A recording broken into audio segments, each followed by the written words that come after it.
चीनी बेदाण्यावर बंदी घाला. द्राक्ष उत्पादक शेतकऱ्यांचा सांगली जिल्हाधिकारी कार्यालयावर मोर्चा.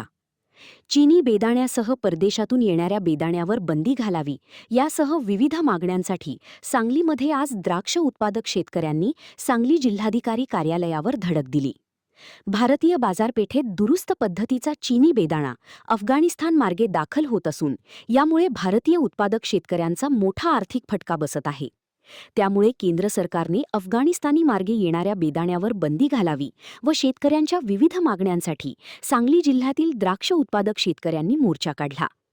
विश्रामबाग चौकापासून जिल्हाधिकारी कार्यालयापर्यंत काढण्यात आलेल्या या मोर्चामध्ये शेतकरी सहभागी झाले होते.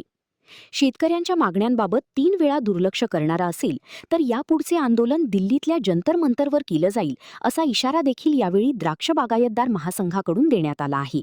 मोर्चा काढलाय ते सांगा. मोठ्यानं चालू करू. नमस्कार, मी दत्ताजीराव पाटील, अध्यक्ष महाराष्ट्र राज्य द्राक्ष बागायतदार सांगली विभाग. आधी गेली 3 वर्षे आमच्या मागण्यासाठी हे 3ऱ्या वेळी कलेक्टर ऑफिसवर मोर्चा काढत आहोत. आमची प्रमुख मागणी अशी आहे की चायनाचा बेदाणा अफगाण मार्गे आपल्या देशात आणला जातो आणि त्याच्यावर प्रोसेस करून तो इंडियन मध्ये पॅकिंग करून आपल्या देशात विकला जातो. त्याचा परिणाम आपल्या चांगल्या क्वालिटीच्या दर्जाच्या EI मानांकन असलेल्या बेदाण्यावर त्याचा मोठा दरावर परिणाम होतो. त्यामुळे शेतकऱ्यांचं फार मोठं नुकसान व्हायला लागलंय. तरी हा येणारा बेदाणा ह्याच्यावर त्यांचा एक बेस रेट ठेवून 300 रुपये ठेवून त्याच्यावर 100% आयात कर लागू केला तर तो बेदाणा इथं आला तरी आपल्या बेदाण्याच्या किमतीपेक्षा स्वस्त राहणार नाही आणि तो येणारा बेदाण्याचे दर्जा टेस्ट करून तो आयात करावा. त्याचा कुठलाही रेशो न तपासता तो आपल्या भागात आणला जातो. यामुळं फार मोठं बेदाणा उत्पादकांचं नुकसान व्हायला लागले आणि बेदाणाचा दर कमी झाल्यामुळं जी द्राक्षे विकली जातात त्या द्राक्षावर सुद्धा त्याचा परिणाम फार मोठा होतो. ही आमची सगळ्यात प्रामुख्यानं मागणी आहे. आणि आताच्या काळात बेदाणा जसा यायला लागला तसंच गेल्या वर्षीपासून चायनाचे द्राक्षे पण आपल्या मार्केटमध्ये येऊ लागलेत आणि ते पण अशाच प्रकारे आपल्या देशात आणली जातात. त्यामुळे इथल्या आपल्या द्राक्षांचा व शेतकऱ्यांना मिळणाऱ्या किमती दरात फार मोठी तफावत निर्माण होऊन आपलं फार मोठं नुकसान व्हायला लागले. तसंच आज या आपल्या सांगली भागामध्ये जिल्ह्यामध्ये जर ICD बोर्ड तयार केलं तर इथून द्राक्षे उत्पन्न होतात, बेदाणा उत्पन्न होतो, केळी उत्पन्न होते, पेरू उत्पन्न होतो, डाळी उत्पन्न होतं. त्या अधिक शेजारच्या जिल्ह्यामध्ये गुळ असेल किंवा इचलकरंजी सारख्या ठिकाणी कपडे निर्मितीचं असेल, हे सगळं निर्यात करण्यासाठी जर ICD बोर्ड इथं केला तर फार मोठी निर्यातीसाठी आपल्याला मदत होणार आहे. त्यासाठी आमचे सातत्याने ह्या मागणी आपल्या ह्याच्यात राहिलेल्या आहे आणि शासनानं अफगाणिस्तानचा बेदाणा असेल, न्यूझीलंडचा असेल, चीनचा असेल, ह्यावर जो बेदाणा येतो त्याच्यावर आयात बंदी घालावी असं आमची प्रामुख्याने मागणी आहे. तसेच महाराष्ट्र शासनाने बेदाणा पोषण आहारात 2022 साली निर्णय केला पण त्याची अंमलबजावणी अद्याप झाली नाही.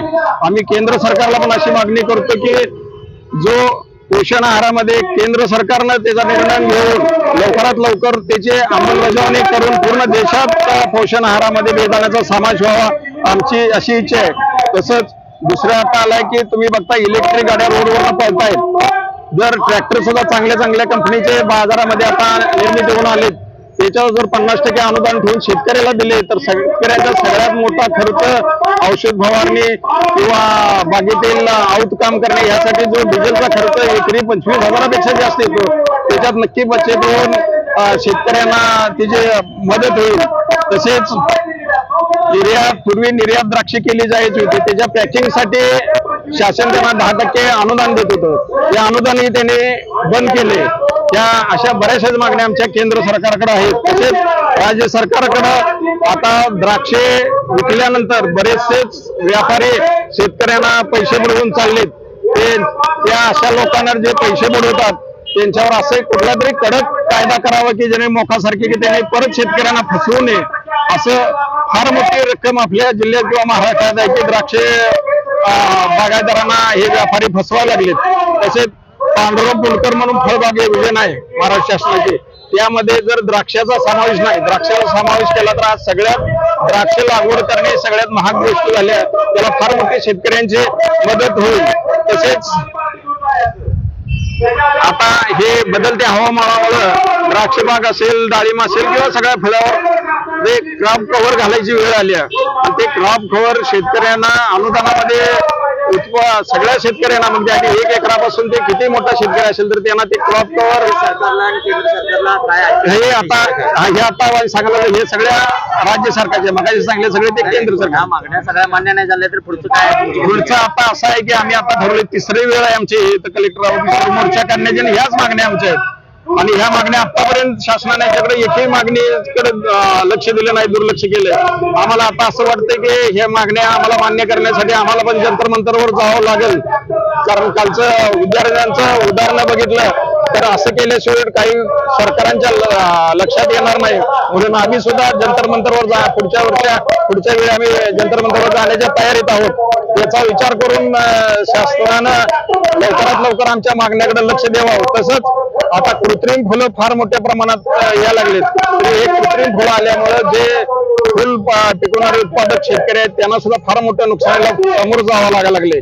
तर त्याचप्रमाणे जर अशा अनेक मागण्या असतील. आता अनेक काही मागणी आहे की काही लोकांची असे म्हणणं आहे की बाबा लग्नामध्ये आपण अक्षता म्हणून तांदूळ घेतो, हे आपलं खायचं अन्न उत्पादन करणाऱ्या शेतकऱ्यांना तयार केलं आणि ते कारण नसताना त्याचा जर हे करत असेल तर फार मोठं नुकसान आहे. त्याऐवजी त्याच्यावर बंदी आणून फुलासारखे वगैरे फुलं टाकणे किंवा फुलांचं अक्षता वाहणे असे काहीतरी निर्णय सगळ्या शेतकऱ्यांनी पण करावा, शासनानं पण त्याच्यावर बंदी आणावी असे आमचे म्हणणे आहे.